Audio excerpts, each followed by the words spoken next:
देश की राजनीति से बड़ी खबर सामने आई। अरविंद केजरीवाल ने एलपीजी गैस संकट को लेकर पीएम मोदी पर तीखा हमला बोला। प्रेस कॉन्फ्रेंस के दौरान केजरीवाल ने कहा कि देश में गैस की भारी किल्लत है और इसकी वजह सरकार की विदेश नीति। उन्होंने दावा किया कि भारत में आने वाली गैस का बड़ा हिस्सा स्ट्रेट ऑफ हॉर्मुज से आता था, जो युद्ध के कारण प्रभावित हुआ। केजरीवाल ने आरोप लगाया कि पीएम मोदी ने अंतर्राष्ट्रीय मुद्दों पर अमेरिका और इजरायल का पक्ष लिया, जिससे ईरान के साथ रिश्ते बिगड़े। उन्होंने कहा कि पीएम मोदी का कोई राज डोनाल्ड ट्रंप के पास है। केजरीवाल के मुताबिक गैस संकट का असर उद्योग और रोजगार पर पड़ रहा है। उनका कहना है कि कई राज्यों में होटल और छोटे उद्योग बंद होने के कगार पर हैं। इस वक्त देश बहुत गंभीर संकट से गुजर रहा है।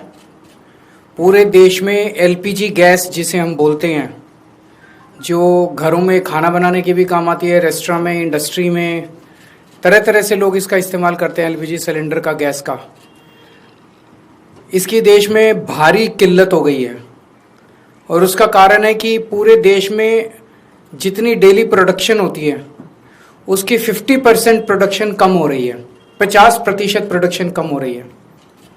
ये कैसे, मैं आपको थोड़ा समझाता हूँ।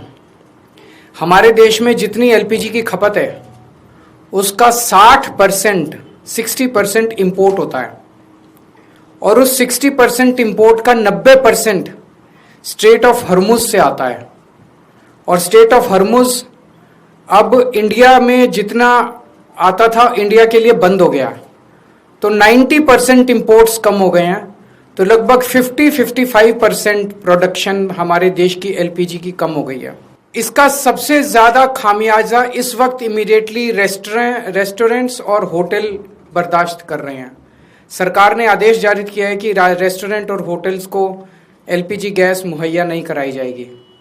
रेस्टोरेंट्स एंड होटल्स एलपीजी की स्टॉक नहीं रख सकते, वो उसको स्टोर करके नहीं रख सकते क्योंकि सेफ्टी कंसर्न्स होते हैं।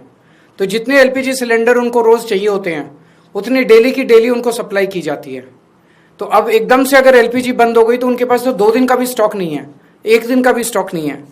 इसकी वजह से अब मुंबई में 20% होटल और रेस्टोरेंट बंद हो चुके हैं और लगभग अगले 2 दिन के अंदर 50% रेस्टोरेंट और होटल बंद होने जा रहे हैं। तमिलनाडु में लगभग 10,000 होटल और रेस्टोरेंट्स बंद होने की कगार पे हैं।